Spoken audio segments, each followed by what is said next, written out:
down, so another negative 4, and then you have a 0. Then for P, you'll have negative 5 for X, negative 6 for the Y, and 0. So the position vector RPA, that's going to be this minus this. We're looking at 4, 1, 0. That's the point A. You subtract P, which is negative 5. Then you subtract the negative 6, and then the last one is 0. So this times I, this times J, and this times K. So this by itself should be 4 plus 5 as 9I and 7J. Then you have a component which is 0. Then we need the RPB. So you have RPB. Now we need this, which is negative 2, negative 4, and 0. That's for B. Then you have negative 5. So that times of I. Then we have the 4. Looking at P, so you have minus 6. That's the J, and the last one will be 0. So this should come out to be 5 minus 2 as 3, I, 6 minus 4 is 2, J, and third component remains 0. So that gives you the two of these vectors. Now we got everything we need. We can go right back here. So if I look at, let's say, first moment, which is MP1, that's going to be a determinant.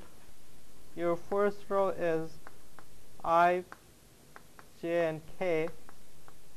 The second row should come from RPA, which will be 9, 7, 0. Then your third one should come from the fourth, which is this. So you have negative 500 cosine 45. You have 500 sine 45 and 0. So that's one of these. Plus we have MP2. That's going to be another determinant. Again, the first row is I, J, and K. So all it's going to be I, J, and K. Then you have the second row, which should come from here. So that's 3, 2, and a 0. Then you have the force F2. So we go back here, and you have 350 4/5. That's for the first one. Then you have negative 350 3/5 and a 0. And that whole equation is just the resultant moment about point P. Now, since this is 0, this is 0, I could just use K. Same thing here, you have these two 0, so you have K. So this whole equation should become 9 times 500 sine 45. Then you have this, so let's say 7.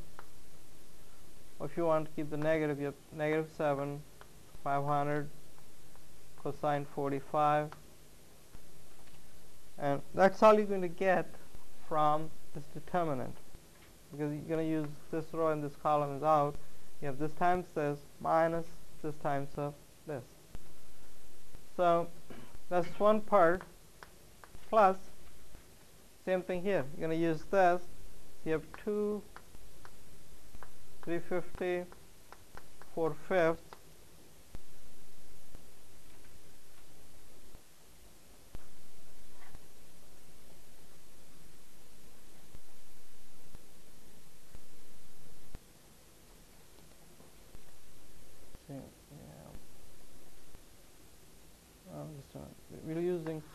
this out, so you should have this times this, so that should be 3 times negative 3/5 plus, or negative 2 350 4/5.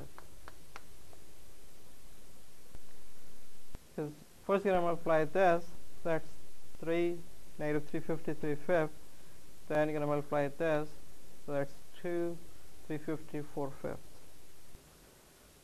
And this whole thing, I mean, if you go through the actual calculations, and there's one more thing which we left out, and see, this is k, so there will be a k in the front.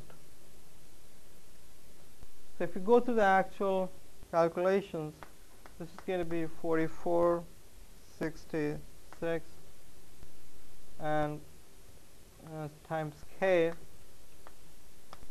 and its unit is going to be Newton and meter. So that's the process which allows you to find the resultant moment of two forces. Now, the one thing you noticed is that all your forces, I mean, the force was in x or y plane, then the point by which you want to find the moment is also in the same plane. So when you have a situation like this, then your r cross f is always going to be normal to x or y plane. And when I say it's always going to be normal, which means it's either going to be in the z direction coming out, which will be positive, or it will be in the z direction coming in, that will be negative. So your normal to this plane, which is xy plane, is always, in this case, is the z-axis.